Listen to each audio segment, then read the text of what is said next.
Brief history of esotericism.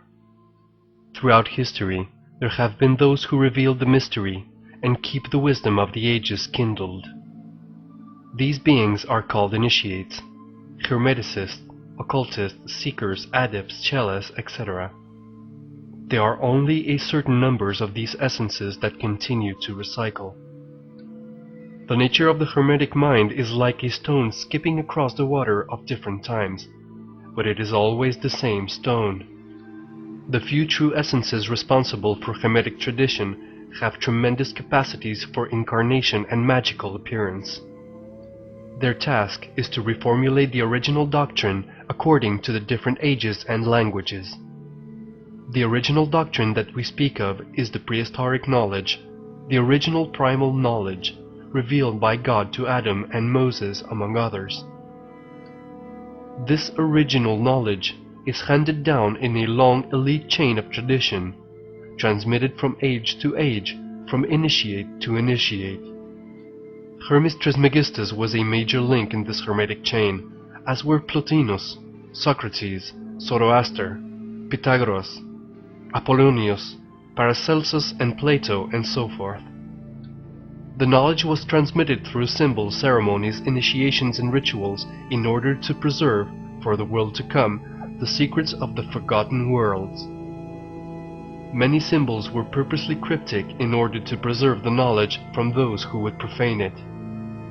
For this reason, secret societies arose, such as the Rosicrucians, the Freemasons, the Illuminati, the Knights of the Holy Grail, and later the Hermetic Order of the Golden Dawn.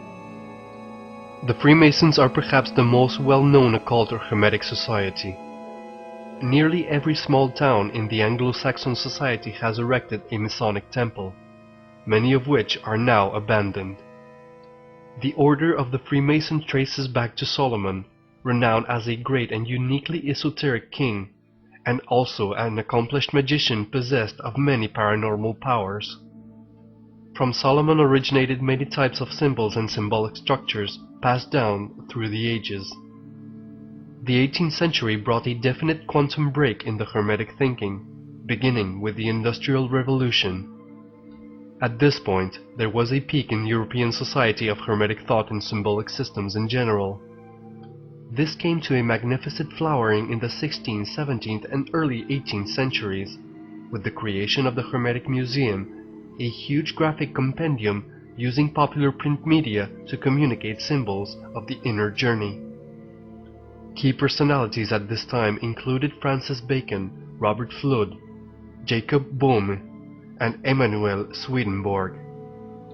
With the rise of the Industrial Revolution in the 18th century, the mind of Western civilization was caught up in spreading the new social and political forms characterized by the American and French revolutions.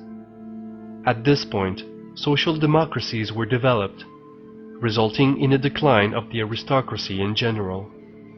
As long as there is a type of aristocracy, there is a better chance of occult schools operating, as these societies are already based on hierarchical principles. However, this shunning of hierarchical spiritual sensibility in Western civilization was necessary so that the individual human psyche could ferment into its final stage of evolution. Most esoteric schools operate with hierarchical principles, often accompanied by outer forms or degrees of initiation. Once the monarchies were finished, then the old sensibility that had characterized the occult and Hermetic streams in the West also subsided. At this stage arose esoteric bridge personalities such as the mysterious Saint Germain and William Blake, a visionary artist who integrated late medieval artistic modalities into his anti-industrial age mythology and symbolism. By the end of the 19th century, the landscape of the planet had completely transformed. The industrial age Europeans had affected every part of the world, spreading their influence of railroads, telegraph, and manufactured goods.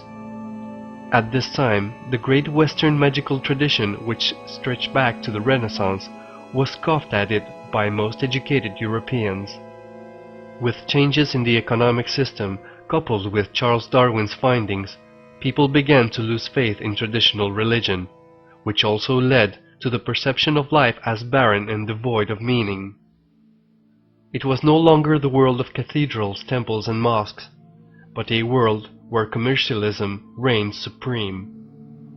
At the time, it appeared that vistas were opening for the individual to become free of feudal society, but in actuality, it is questionable whether spiritual consciousness was significantly raised or not between 1800 to 2000. During the time leading up to the 20th century, there is no question that the physical universe expanded its information belt, allowing humans to receive more information than ever before. But this is only physical horizontal information. The real question is, how much did consciousness expand and continue to expand at the spiritual vertical level? In 1848, the modern spiritualist movement began to flourish in New York. By 1852, the first mediums arrived in England and then France. In 1882, the British Society for Physical Research was established. From this time onward, the spiritual movement, presently known as New Age, has only increased and flourished, bringing to the fore the need for a planetary knowledge and the spreading of universal love. It is in this context that occur the matrix of the template of the modern occult personalities. During the course of this writing, the following personalities made their presences known the most strongly: Eliphas Levi, Madame Blavatsky, Sri Aurobindo and the Mother, G.I. Gurdjieff, Aleister Crowley, Alice Bailey, Nicholas and Helena Roerich, Dane Rudhyar and Mevlana.